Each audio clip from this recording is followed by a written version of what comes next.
very thin margin. It turns out discrepancies like this aren't uncommon in the election process. 41 Action News reporter Ariel Rothfield live in Topeka and shows us what's in place to make sure your vote counts. Ariel. Kevin, those updated numbers have been trickling in here to Topeka all day long.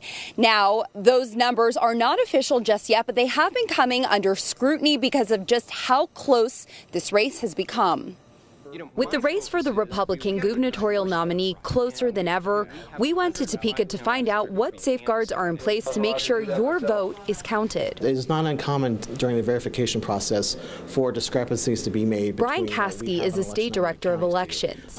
He says one way his office verifies votes is by emailing each county, asking them to double check what the Secretary of State's office recorded from election night is correct. Yes, a mistake was made. Unfortunately, I wish it hadn't been made, but it was caught through our normal verification procedures. These are human beings doing these countings, and so any count of large numbers like this is going to produce some errors, and we just happen to have the microscope on it now. Burdett Loomis has studied Kansas politics for years, calling this primary race one of the most unique. You've got the Secretary of State, who is the chief election officer for the state, so there is an inherent conflict. But then you have the governor, who is the chief executive officer for the state. Both of them may well have some conflicts.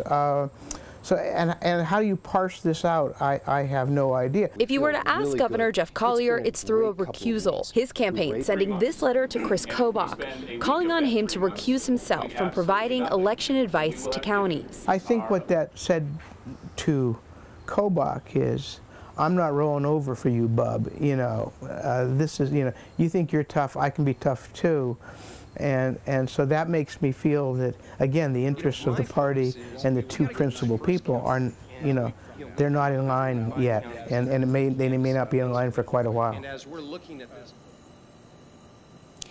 In his letter, the governor asked the attorney general to take over. Now, once again tonight, we have learned Kobach will recuse himself and stay out of the vote count. Reporting live in Topeka, Ariel Rothfield, 41 Action News. Now, we want to remind you, these numbers are still considered unofficial results because some ballots could still come in. That's right. Mail-in ballots must be postmarked on or before August 7th, but they could still arrive by tomorrow. Tomorrow is actually the deadline for the county clerk's office to receive those ballots. Then on August 13th, counties will begin canvassing. They have until August 20th to certify the results.